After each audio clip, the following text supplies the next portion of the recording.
Welcome to another episode of the Power of the 49ers Academy. My name is Dennis Brown. I am a former San Francisco 49er and a longtime supporter of the 49ers Academy. This is video number 2 of 3 of our 3-part series. Today, very important conversation, especially with the racial injustice we have seen in our nation. We're going to talk about equity and education and ensuring that all students in East Palo Alto have an equal chance for success. Let's go ahead and meet our panel for today. Let's start off with Michelle. Hello, Michelle. How are you? Hi, Dennis. I'm Michelle Sharkey, and I am the Executive Director of the 49ers Academy for the past 25 years. And Tahisha? Hello. Thank you, Dennis. My name is Tahisha Victor. I am the Deputy Director of the Academy. And we have Gina. Hi, I'm Gina Sudaria. I'm the superintendent with the Ravenswood City School District and proud to be a partner with the 49ers Academy. And finally, we have a special guest, parent, Shanice. Go ahead and introduce yourself. Hi, I'm Shanice Stevenson, and I have 3 kids who have gone through the 49er Academy, and most recently 2 high schoolers and 1 graduate. Awesome. So glad to have you all here today. The need for social justice has become apparent, very, very apparent in the last couple months. As far as the Academy goes, Michelle, what have been some of the things that that the Academy has stood up for justice, as far as justice goes, in the past? Thanks, Dennis. Well, in addition to providing direct services, the Academy is also an agent of change, and we really work diligently towards educational equity for all students of color. I think one of our really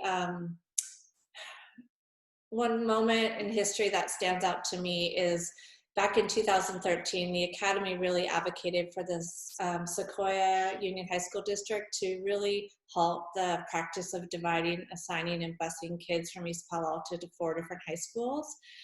The students from our community really had an unfair burden based on where they lived, and they had to participate in a lottery system to get into their home public high school, and if they didn't, they were bused 45 minutes to an hour away to another school outside of the community, which then you can't have access to after school sports and all what makes a school community. As a high school student, just the access wasn't there for our kiddos. And we really collectively, with school leadership, the Academy staff and board, parents, really fought a fight to get the boundary map shifted, and a result of all of our work, it was. So that, I think, really made a big difference. And beginning in 2015, all students from East Palo Alto were assigned to Menlo Atherton High School, which is their home school. So we feel that was a big win for the Academy and our work around educational equity. Taisha, what are some of the ways that the 49ers Academy kind of have helped to level the playing field as far as opportunities and getting kids exposure within the community? Sure. So, Michelle mentioned the boundary map shift, and that was, kind of the first leg of the changes that we wanted to see. The next was that our students were entering a completely different atmosphere from what they were coming from middle school. And so the goal has always been, how do we make our students feel at home? How do they feel a part, have an identity, especially at the high school? And so some of the things that we've started doing were, providing a lot of enrichment opportunities, doing specific and specialized campus tours at San Jose State, where we have the Dean of Students walk our kids around, really connect with them, talk with them what it means to be, college bound, what it means to be college ready. Having, partnering with the Stanford Haas Center to work with our students after school on some after school programming in terms of academics. And honestly, that opened up a door beyond our students. It also invited other students at Menlo Atherton to come in, just see what the academy is about, but also, connect with each other as peers. I think our overlying goal when it comes to working with on a systems level is really identifying those disparities, but not necessarily always challenging them, but seeing how we can provide that opportunity to our students. Because at the end of the day, it's just bringing them into the same pathway, or the best we can, the same pathway as their more affluent peers. Yeah, and I always think back to my childhood. I grew up in South Central LA, and SC was probably 3 blocks from me, University of Southern California. And I really had no idea that the college was even there until I got a little older and I was able to get exposed to it, and someone saying, hey, that's a pretty darn good college there. And I never even thought about college. So, East Palo Alto, we know, is right down the street from a fantastic university. And I think it's great to let kids know that that's there, that opportunity's there, opportunity to get there is there. And I think this program kind of makes it happen. So thank you so very much for that. Gina, as someone in the school district, can you share your perspective on the importance of the 49ers Academy's work? Definitely. What we want to do in any educational institution is meet kids where they are and help them reach their unique potential. And that doesn't mean everyone gets the same thing. It is an equity issue. And so what the Academy actually is able to do is serve kids at different tiers. And I mentioned this in the previous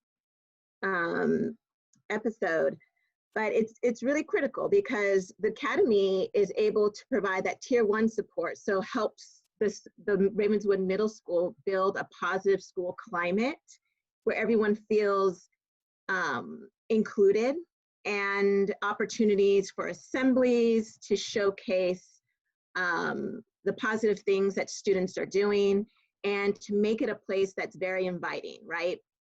In the Academy at different tier 2 and tier 3 is really able to help the school district, or I should say Ravenswood Middle School specifically, identify specific strategies and needs that would benefit individual students. And whether that is more one-on-one mentorship, or if it's excursions that would be pertinent to that child, I think it's been beneficial in the sense that, especially when students go through traumatic experiences, the Academy has qualified people to be able to support not only the student, but the parents and the extensive family members to get through traumatic experiences that unfortunately happen in all of our schools across the country, but specifically in a low socioeconomic area, there tends to be some violence that affects our families. And the Academy is able to respond and provide those necessary resources. So for students who are doing well academically, to students who might need more emotional support, equity issues in that sense are addressed with the help of the Academy. Thank you, Gina.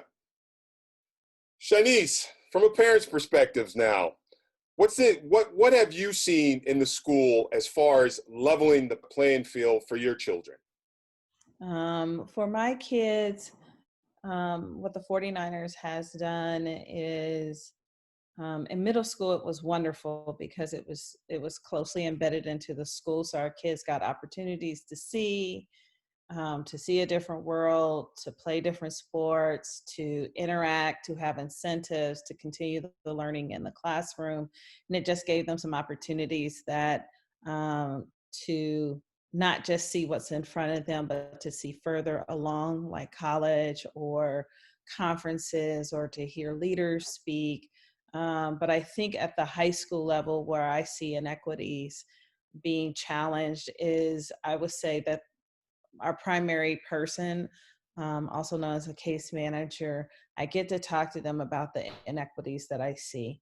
And that case manager has gone to my IEPs, they have gone to my 504 plans, my parent meetings that I've had with the principal. I keep them abreast of those things.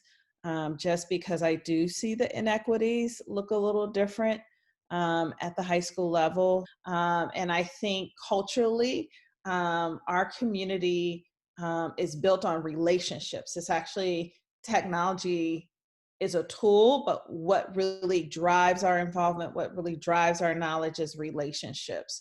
And so 49er Academy has relationships that sometimes our high school doesn't have. It doesn't mean that they don't have relationships. They're not as deep and wide as the 49ers. So we could get information out a lot quicker and different and engage families in different ways. And it sounds like it's been a resource for you, at least, right? Cultivating that Absolutely. relationship. Absolutely. That's fantastic. Well, thank you. You guys, amazing women. Thank you so very much for being involved with this and getting on this and helping educate and empower the next generation.